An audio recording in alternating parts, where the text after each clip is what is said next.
Hi Krishna, in general, here. Hi Krishna, can you hear us? Yes. We generally sing Jai Radha Madhava, so maybe we can just sing that before March comes, or. He arrived. All right, we'll start with the class. All right.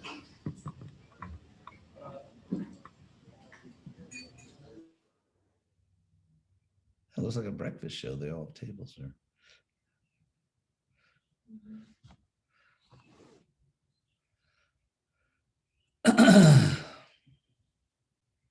Oh, could you give me a glass of water?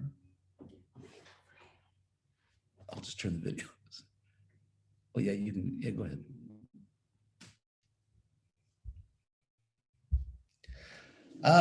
Oh look, looks like I've become a Christian. I have this.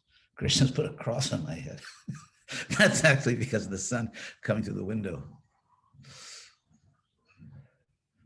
So, do I begin? My, we really do have some sun, don't we? Let's see, I may have to lower the blind a little bit.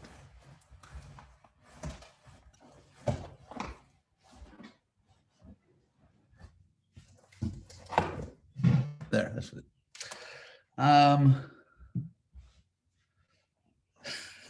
By the way, this light it's not coming from any external source. It's Krishna revealing that's a joke. So, Shruti Sagara, are we ready to begin? Do you want to make a little introduction or anything, or do I just begin? Oh, I can't hear you, by the way, Shruti Sagara. Yes, now? If you were saying anything nice about me, please repeat it. Actually, I was asking if you could just lower the blinds more because we can only see half your face now. Oh, okay. Yeah. We better hope the light really is coming outside. You're already self-effulgent, Marge. You don't need the sun for more effulgence. It's too blinding.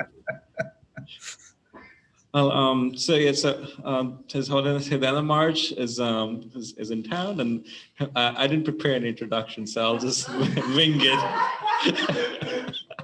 I mean, I think most everybody knows here. Marge was the one who actually was here in 1971. Started with the Krishna launch and the center over here in Gainesville, and Marge has been a sannyasi for more than 40, 50 years now. Now it's 49 years, but you know, at my age, who's counting, right? And Marge has preached all over the world, especially in South America, and then of course in Gainesville, and opened many centers in South America. And then Marge did a PhD in religious studies, I believe, at Harvard. Sanskrit, actually, it was Sanskrit and Indian studies. Okay, Sanskrit Indian studies, and in a record time of 2.5 years, from what I remember. And then Marge has been very active in that area also of preaching amongst academic circles. And Marge has taught many universities at University of Florida, of course, and UCLA also, right? Marge, Religion of India course and other courses. Oh, the Graduate Theological Union in Berkeley and University of Florida here. Yeah. So I remember taking your course 2009, spring. It was fun. So yeah, it's nice to have you, Marge, and we would like to have more of your classes here in person and on Zoom. Hare Krishna. So thank you very much. So we'll begin. First we'll chant Om Namo Bhagavate Vasudevaya.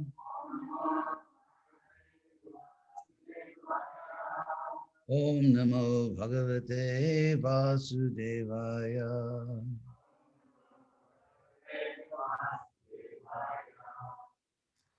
So, I had the verse actually. It's 7.13.1. Isn't that true? I lost the verse, so I'll get it right back. So this chapter is about an avadhuta. And so as by way of introduction,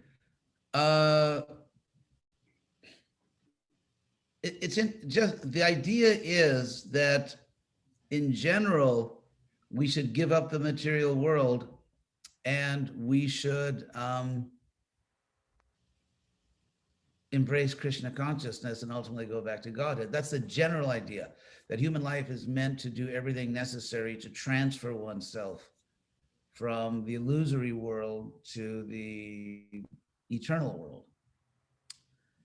And so the question obviously arises, to what extent and in what ways is it appropriate to engage with this world? Because to be a conditioned soul means to have a material body. You may have all noticed that, of course, actually there may be certain disembodied spirits also attending this class, but at least everyone that's on Zoom right now has a material body. And so the material body feels pleasure and pain. I should say we feel pleasure and pain through the body.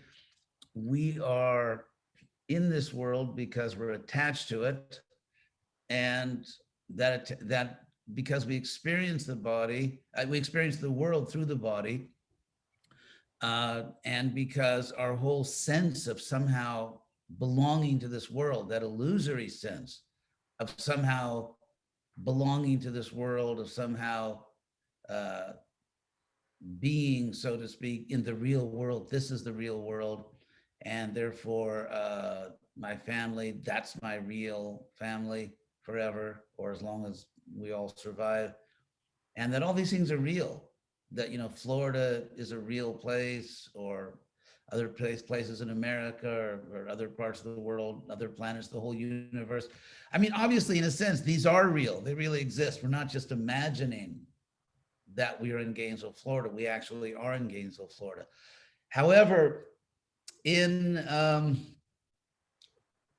serious spiritual circles, transcendental circles, in the Bhagavad Gita itself, there's a very high bar, as they say. There's a high standard for something to be called truly existing. There are gradations of existence. And of course, Plato talks about this. Also, and other philosophers have spoken of it. The idea being that that which truly exists forever. For example, let's say Gainesville, let's say the city of Gainesville really exists, but not in the highest sense, because in the past it didn't exist, and in the future it won't exist, despite Brahmatirtha's best efforts, you know, to help with the city management.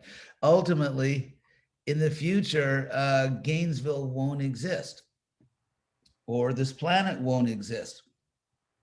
So that's one problem, that if we simply say that, okay, Gainesville is real, Gainesville exists, we know what that means, but its existence is very temporary. Its existence is temporary, which definitely knocks it down to a lower status of existence compared to things that always exist. There's a further problem, and that is, let's say you take a building in Gainesville, a building, like, let's say, for example, I don't know, well, let's take the plaza where we give out prasadam.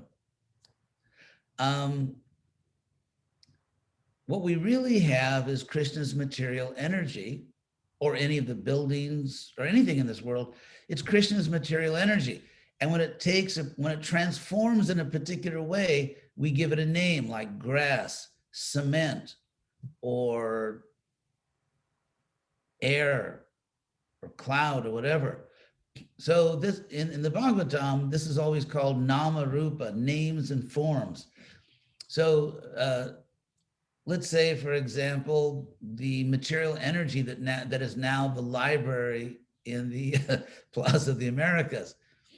So all that material energy, whether it's the bricks or the cement or the glass or the plastic or the books themselves, that's just material energy that previously was something else. For example, take the grass in the plaza. The grass in the plaza now is not the same grass that was there approximately 50 years ago when Prabhupada came. It's different grass, or even something which seems to be more permanent, like the bricks in the library. It's ultimately the material energy that is now those bricks previously was something else. For example, it was earth, it was water. There's a way that you make bricks. You combine certain types of clay or earth and water, and God knows what else they do.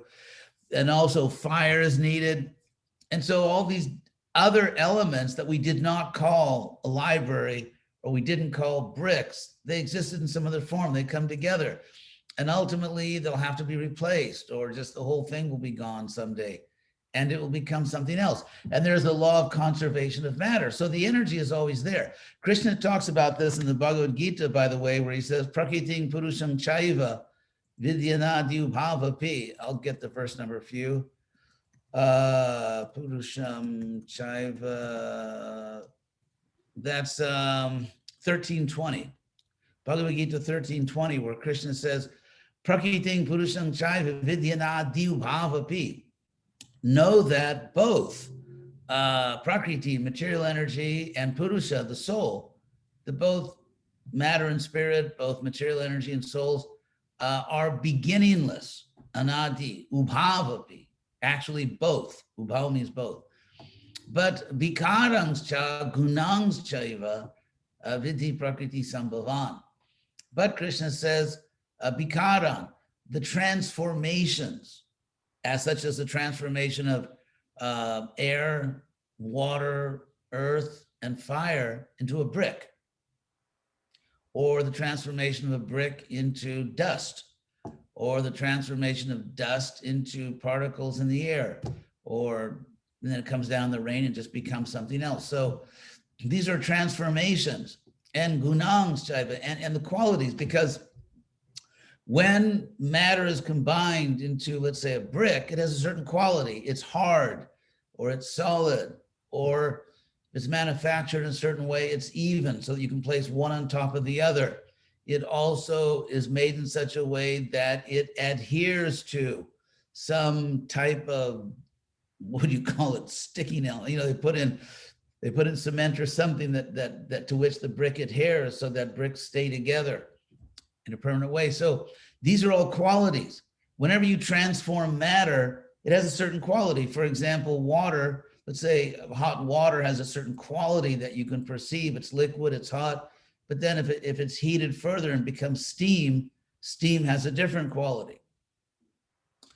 And so in this world, so we can say there is an eternal material energy. There is an eternal fundamental material energy, which Krishna calls anadi, beginningless, and therefore by implication, endless.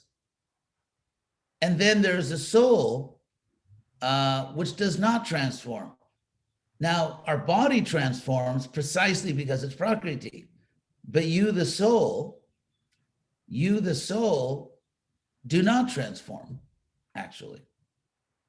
You, the soul, do not, because you're eternally the soul. Now, getting to this chapter, so that's the basic ontology, and that's what's sort of like the background of this chapter. So, so in this chapter, what the Bhagavatam is doing in this conversation between Prahlad and the Avadhuta, it's the baseline or the basic idea here is that we should have nothing to do with the material world. We shouldn't even really be here. That's the idea. But we are here. We do have material bodies. So now what do we do? That's really the issue. What do we do now that we have material bodies? And of course, this Avadhuta is showing Prahlad an extreme example. This is the least possible contact you can have with the material world without actually committing suicide. Because as we know, if you commit suicide, you just come back again. It's, you know, you haven't really solved the problem. You kind of made it worse. So if you are a spiritual practitioner, if you're trying to be Krishna conscious, and you realize the material world is illusory, it's Devi Dham, I can't say the kingdom of Maya, the queendom of Maya, it's the realm of Maya, then what is the least possible contact you can have with this world if you really just want to be Krishna conscious. And that's what the Avadhuta is showing. That's the whole point of the Avadhuta. This is the least possible contact you can have. However, times have changed. We are not living in a previous yuga in which there is general spiritual knowledge and many people understand it. We're living in a very fallen age. And in this age, Lord Chaitanya has ordered us to spread his Sankirtan movement. That requires a lot more contact with the world. However, we have a reference point in this 13th chapter of even though this is the whole point, even though we have to engage with the world, we have to cook food, we have to walk down the street, we have to do all kinds of things. We have to put money in the bank. I mean, there's just a million things that we have to do in this world. And yet we can do these things in the same spirit as the Avadhuta. That's the idea, to imbibe the spirit of the Avadhuta while actually engaging the world. Now, someone wants to know what the word Avadhuta means, which I can't understand why anyone would want to know the meaning of the words I'm using, but I guess somebody does. Just kidding. So literally the word Avadhuta, Ava means down or off, like Avatara, the one who crosses down into this world. So that's Ava. Dhuta means literally shaken. So Avadhuta in the Sanskrit dictionary means shaken off. Here, I'll read you some of the meanings. This is from the Standard Sanskrit English Dictionary. Shaken off, which can mean, as in the case of evil spirits, removed, shaken away, discarded, expelled, excluded, disregarded, neglected, rejected. One who has shaken off from himself or herself worldly feeling and obligation. In other words, you've shaken off attachment to this world, and it can mean to reject. So Navadhuta is a person who has just shaken off, in the sense of discarded, rejected, their identification with this world. So even though we have to engage with the material world much more than the Avadhuta, we can keep that spirit, that we really, ultimately, eternally, have nothing to do with this world. We are simply here temporarily to do the very best we can to become ourselves Krishna conscious and help other people become Krishna conscious. So even though, as I said, we're engaging with so many things, cooking, taking care of finances, preaching to other people, buying things, selling things, because that's what you do in this world. Studying, even though we're doing all these things, or getting married, or having children, or whatever, even though we're doing, well, actually, I'm not doing those things. I'm a sannyasi, but I was just trying to show empathy, that's all. I'm sure someone's going to think, well, but why did he say that? Maybe he's hiding something. Anyway, so even though we have to do all these things, we can remember from the example of the Avadhuta that we have no more to do with this world than this sage did. That we can be in Krishna consciousness just as detached, and we can be fully in the consciousness that I just work here. I have my duty, I have my service, I do it to the best of my ability, but ultimately, I have no permanent connection with this world. For example, Prabhupada, I think in 1975, maybe 76, Prabhupada sent me, and I think Balavanta. We were in Mayapur for the festival,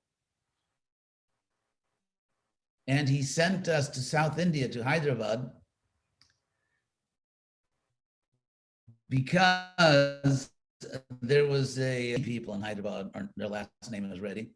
So that's not, not so much information. But anyway, some rich man named Reddy, and he'd given this farm, this beautiful piece of land to ISKCON. And after he gave it, maybe he got pressure from his family or whatever. So he wanted to take it back, or anyway, there was a problem. So Prabhupada sent us down there to investigate and to see, what's the situation, what could be done. In those days, of course, there was no internet, and even making telephone calls in India back then was, you were very lucky if you could actually make a long distance phone call. So we went down there, and I'm mentioning this example because, it was very interesting for me, naturally it was the first time I'd ever been to South India. And the farm itself was really very nice. It felt like Vrindavan.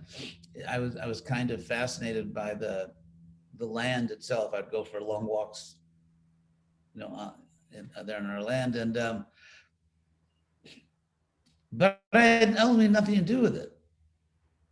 I knew that I don't live in Andhra Pradesh, as whole thing was called back then. I don't live here. I'm not gonna, I may never come back to this place in my life. In fact, I never did go back to that farm, although I never forgot it. And as far as the temple in Hyderabad, we stayed a day or two in the temple, and we were young, and it was one of our temples, but otherwise I had no emotional connection to it. And I've gone many places. In fact, in this verse, in this chapter, it stated that a sannyasi should travel because that creates a type of detachment, because you go to many places, but you realize this is not my home. I'm just visiting here. And so ultimately, that's the idea for this world. We're just visiting this world. We're just visiting this world. So whether we're in Gainesville or some other place, we can appreciate the facility Krishna's given us. We certainly do our devotional service to the best of our ability. We take it very seriously because that's our connection to Krishna. We connect to Krishna. We revive our eternal relationship with Krishna by serving him. And so we take our services as everything. We devote ourselves to our devotional service, but in a spirit that I'm doing this for Krishna. And ultimately, my real home is in the spiritual world. So that's the basic idea here. As far as looking over this chapter, let's see, do I have, I actually have the database open. That'll make it easier to scroll. So if we look at the first verse, Srinardu Vacha, Kalpas Tuevam Parivraja, Deha Matra Vasheshitaha. So the Avaduta, the sage that Prahlad meets, he's described as Kalpa, which means something like competent, like he's able to get things done. He's not just a completely incompetent person. That's why he's just lying there. And Tuevam Paribraja, and he's, pari means around, of course, like English peri, P-E-R-I. So he's wandering around. He's wandering. In other words, even though he's competent, doesn't have a job, he's not doing, like engaging normally in society. He's competent, but he's just wandering around. Dehamatra avasheshita. And all that is left to him, avasheshita means like the remnants or all that's left. All that is left to him is just his body. Because he's not suicidal. You can't injure your body. You can't kill your body. That's against the rules. And so, but that's all he has left to him. He's given up everything. All he has left is just his body. That's what this first verse says. Dehamatra vaseshitaha. And grama ika rata vidhina. Vidhina means by the rule. So he's living by a rule of ekaratra, just one night per village. Because back then in India was almost all villages. There were very few cities. They were just basically political capitals that even some of them were not very large. So it was basically South Asia, and most of the world was just a land of villages and farming villages. So ekaratra, one night per village. That's his rule. He lives by that rule. And nirapekshas. He's not really paying attention to anything. Prabhupada translates this without dependence on any material thing. He's not dependent on anything. And charet, and he would wander the earth. Charain mahim, and so he's wandering the earth. There's no question of him identifying with a country or a city, or he's just wandering the earth like that. And so this is the picture we get of this person. And, actually, I'm sorry.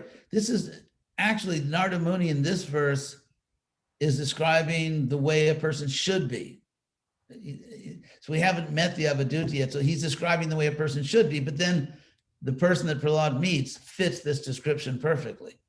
He perfectly fits. So first Narada Muni is saying, this is what we should do. Someone is completely detached. And then Prahlad actually meets someone who's like that. And so it's described, how one should dress. What's very interesting here, it says that one should only wear a loincloth, a bibrayat jedyaso vasa, which means if you want to wear clothes. So like, okay, maybe that's like, it'd be nice if you don't have any clothes like this Avaduta we're going to see, because all he's got left is just his body, no clothes. But if you want to wear clothes, for some strange reason, then the sage has said just to, Narada Muni says then, oops, let me get rid of that one. Let me get the verse back here. Bibrayat means one should wear, yadi, if a person, wants to wear clothes, then kopina chadadam, just a kopina, just like covering, Prabhupada says, just to cover the private parts, and that's it.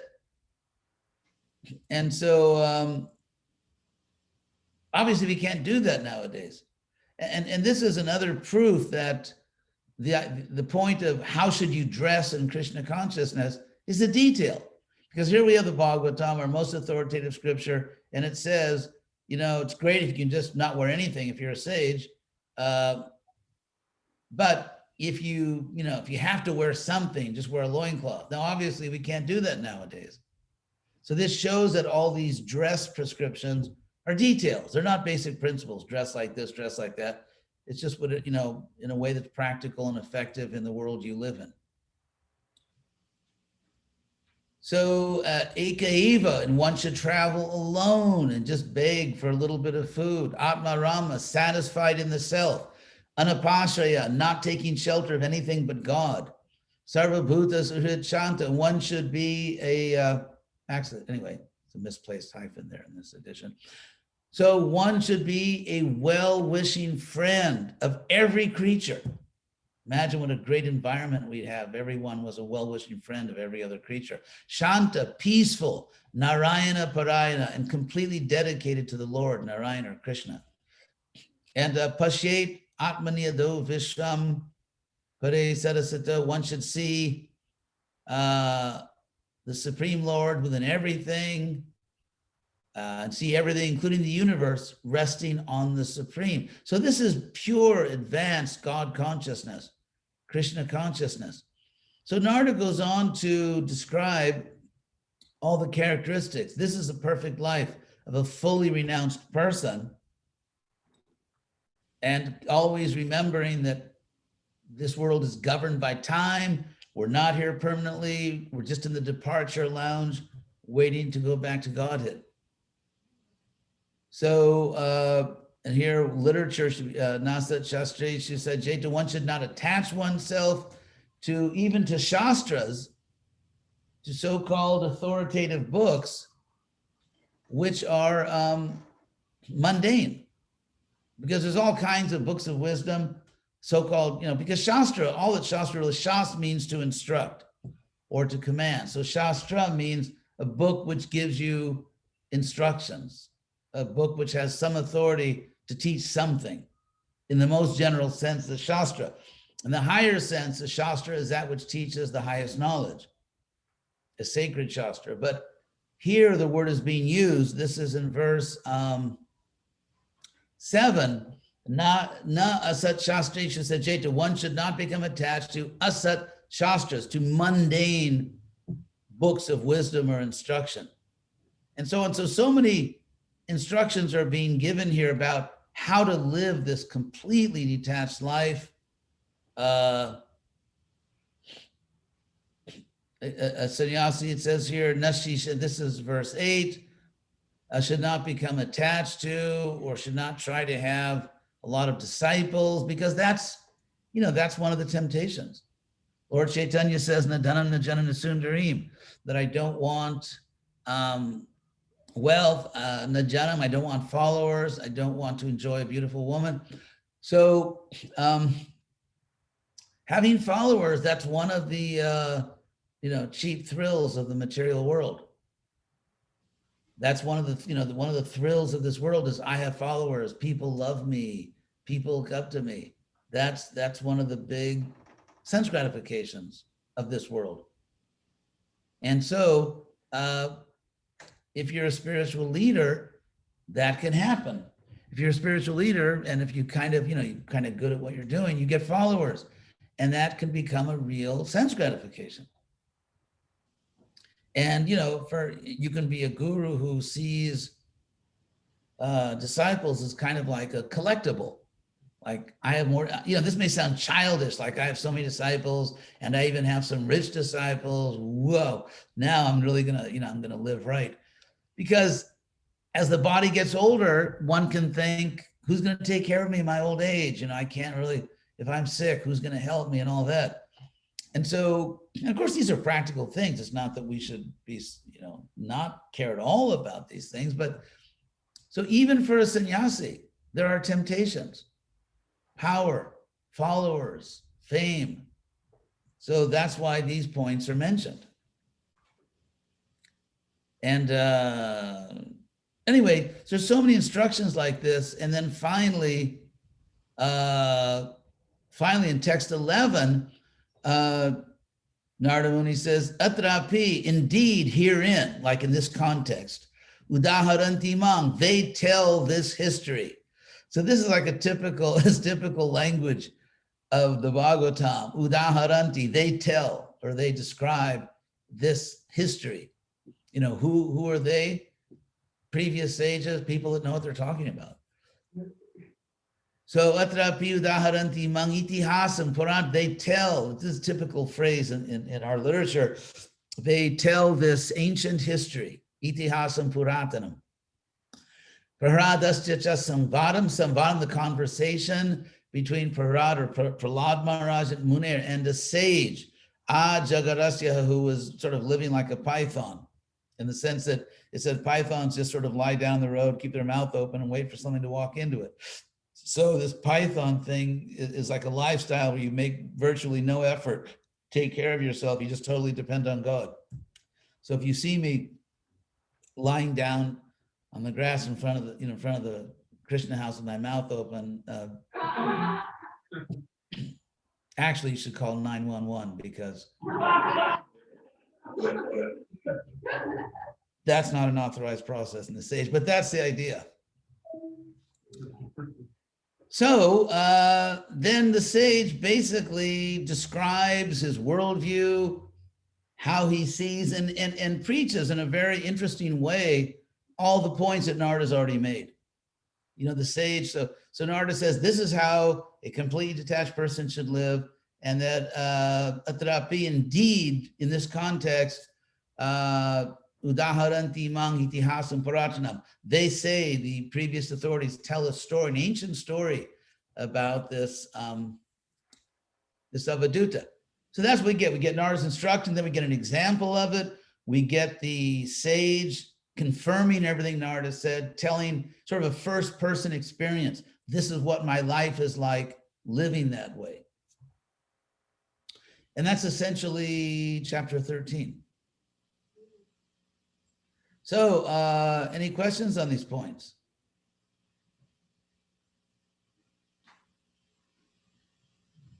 I'll just mention at the very end,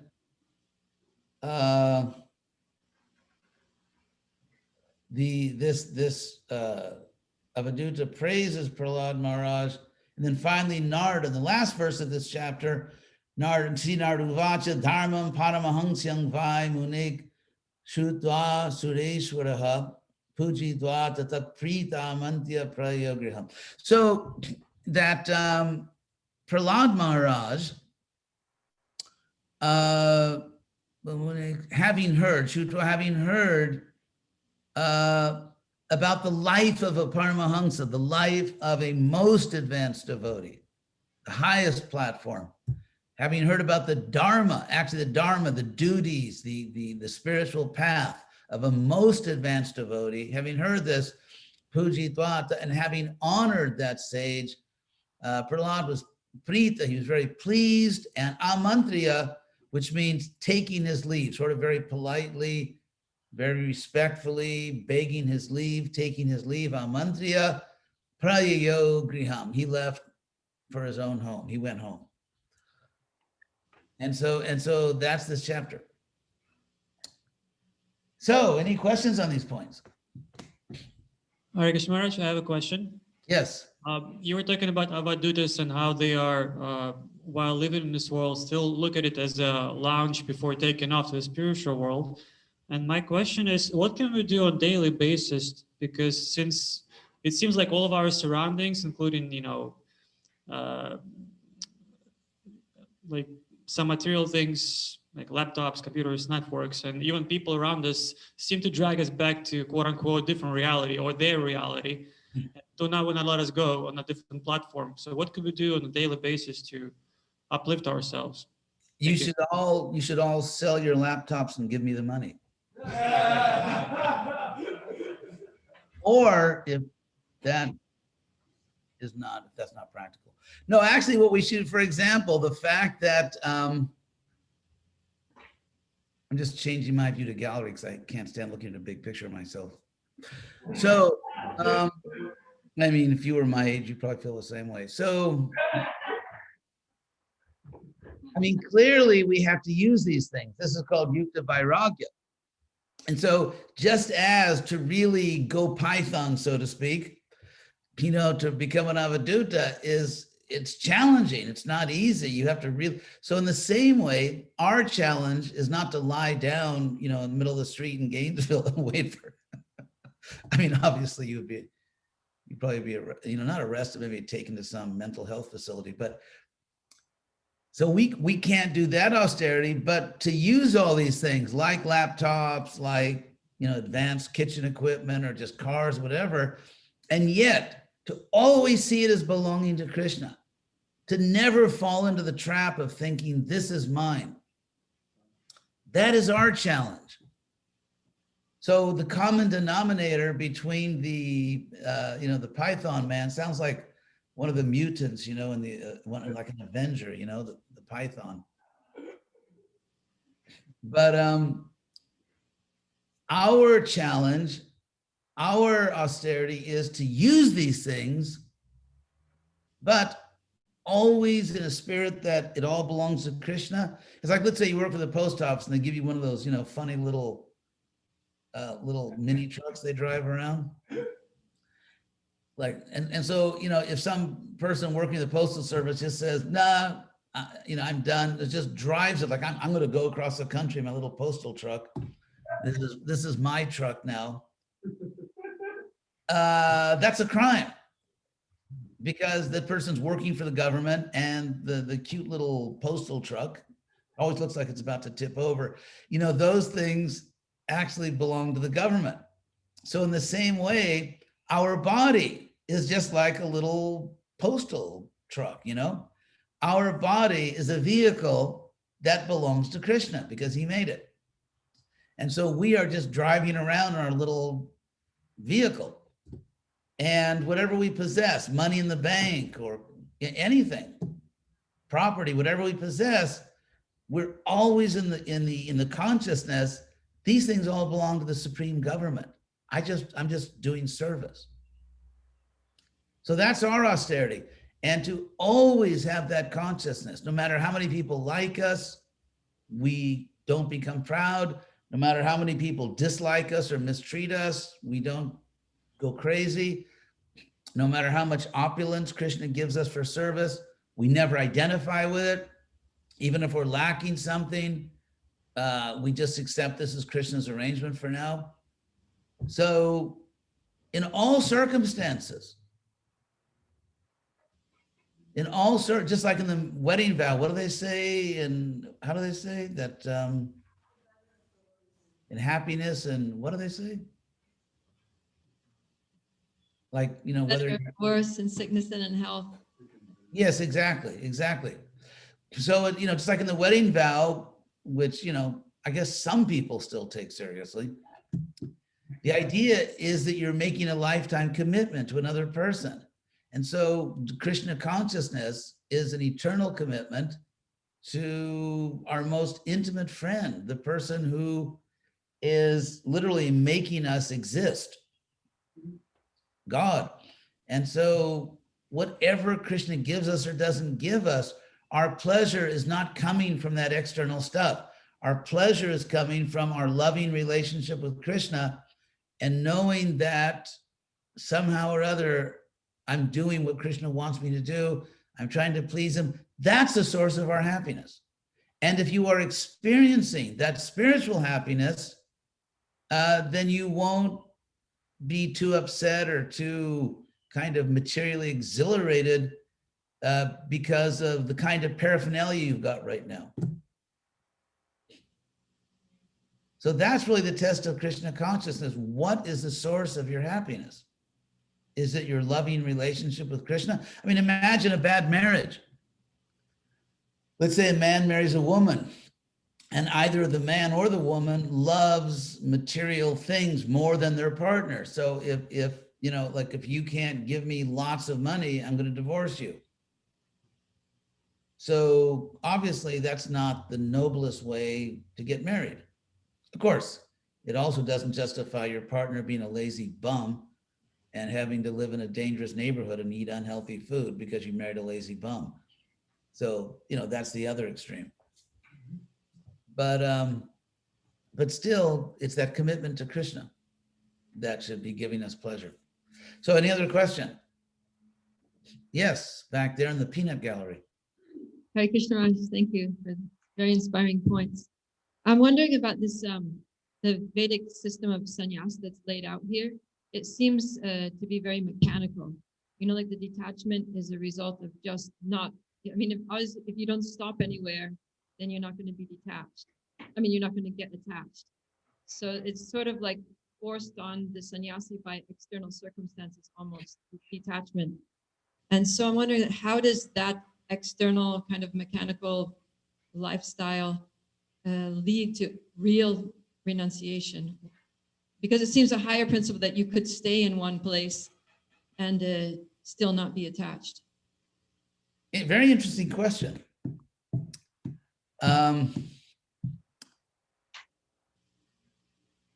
Even though, well, let's say, and put it this way, material circumstances are not completely irrelevant to our state of consciousness. For example, right now, those of you who are in the Krishna house are in the Krishna house. I tend to make irrefutable statements, right? Those of you who are in the Krishna house are in the Krishna house.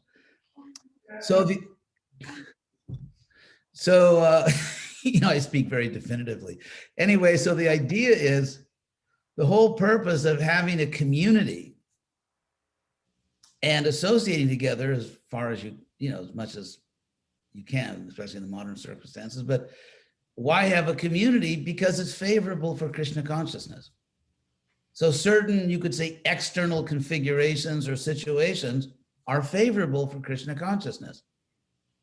For example, rather than just have sort of a chaotic community, the fact that someone is charged with the cooking, someone cleans, someone distributes prasadam, someone gives the class, that kind of organization, you can say it's external, but it's favorable. It's favorable to have an effective community that is able to accomplish its devotional service, that creates a peaceful environment. If you know that everything is taken care of, things are organized. If you wake up every day and you have no idea if anyone's going to make breakfast, or if there's even any boga in the kitchen, because what if no one bought food? And so you can't live like that. So even though we are detached from the world, it's an interesting point, because even though we have to be detached from the world, that means we are not trying to enjoy it. It doesn't mean that we see no relevance of the world. For example, even the avadutta, let's say people just offer this person food, or this person goes door to door and begs for food. But if someone, let's say as a prank or out of ignorance or out of evil intent, offers the avadutta, let's say poisonous food, and the avadutta knows it's poison, he's not going to kill himself. So there are favorable arrangements. Or for example, if let's say the winter's coming and the avadutta happens to be maybe in the Himalayan mountains or in the foothills, and it's going to get very cold and the avadutta is going to freeze to death. Well, in that case, since suicide is not part of this dharma, that avadutta would travel south toward warm weather. Unless, of course, the avadutta is in the southern hemisphere, in which the case they travel north. So we do make favorable arrangements so that we can exist. So in this case, let's say being in association of devotees, or avoiding the association of certain persons who are not favorable, organizing in certain ways for Krishna's service. So all these things, all these practical things, if we do them for Krishna, if I know, for example, that Krishna wants me to live right now and not die, then I do everything I need to do to live. If I know that Krishna wants me to serve in a particular way, then I do everything that's favorable for that service. But for myself, to serve myself, I really don't do anything, because serving Krishna includes keeping yourself healthy. If you really, just like if you're driving the little post office truck, which as you can see, I have, I don't actually have a post office truck fetish. I'm just using this example. So let's say you're driving a post office truck, you got to put gas in it. You have to make sure you don't do things that are going to damage the engine or run into the back of a truck or something. So in Krishna's service, we can make many practical considerations.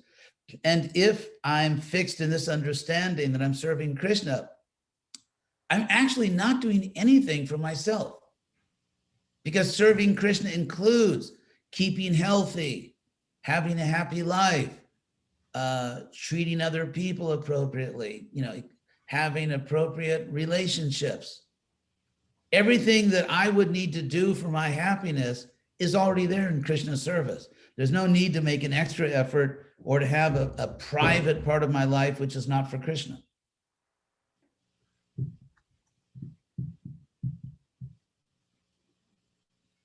So any other question? I see the food wagon has come in. Hare Krishna. Sometimes our attachments are so subtle that it maybe we think that we're doing something for Krishna, but it's kind of like feels like I'm just tricking myself. Like, for example, I love chocolate chip cookies, so I'll make them for Krishna, but really it's because I enjoy chocolate chip cookies. So in that sense, should we renounce at least a little bit when we have that tendency? Oh, yeah, you should definitely send all your chocolate chip cookies to me.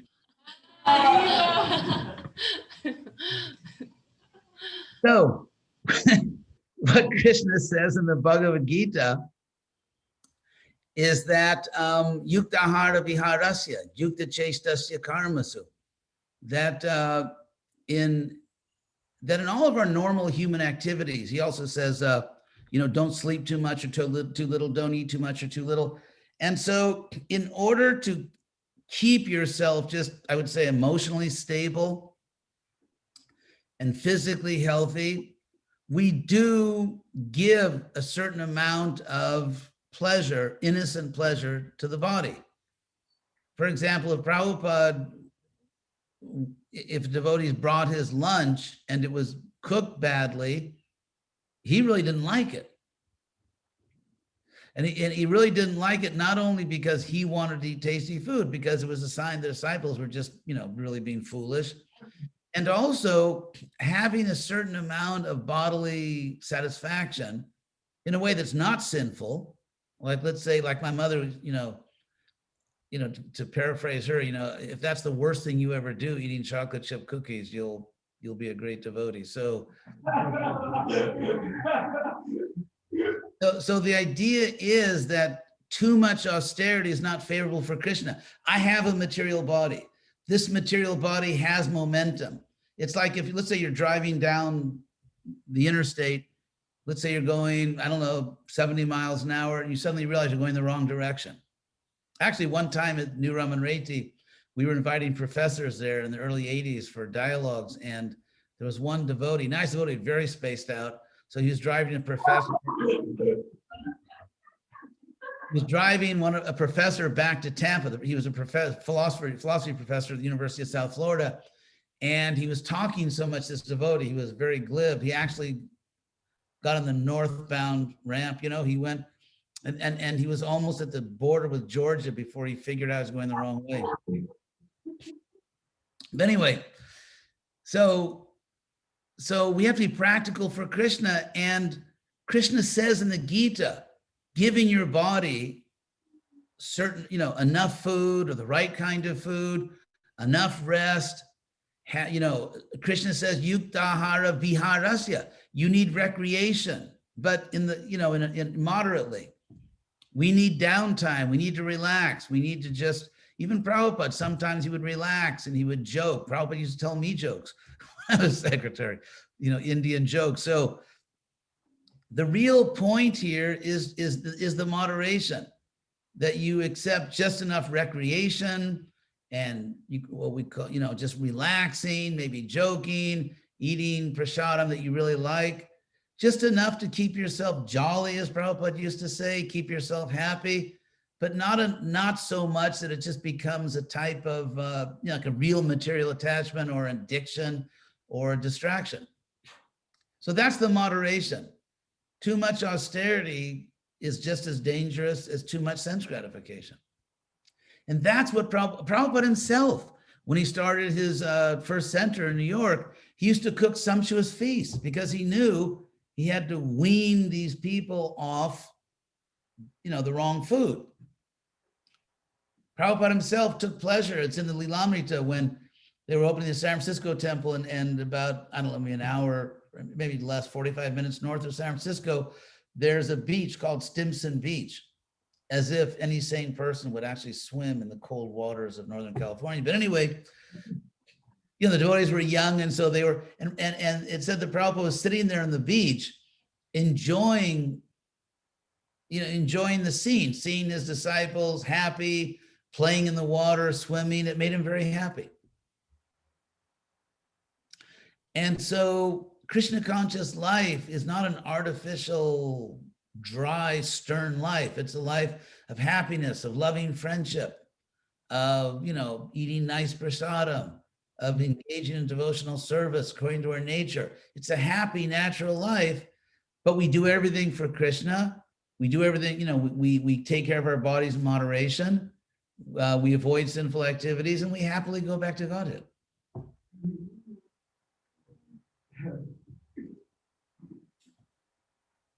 So, any other question? We have to leave time for you to make very large donations to me. So, just kidding. That was a joke. We'll send you a huge chocolate chip cookie, Maharaj. Yeah, for my birthday. Yeah, I want a chocolate chip cookie like that big. Thank you, Maharaj. We have to stop you for breakfast, but thank you so much for the class, Maharaj. Really nice, and we hope to hear from you again soon. Jai, thank you all very much. Hare Krishna. Hare Krishna.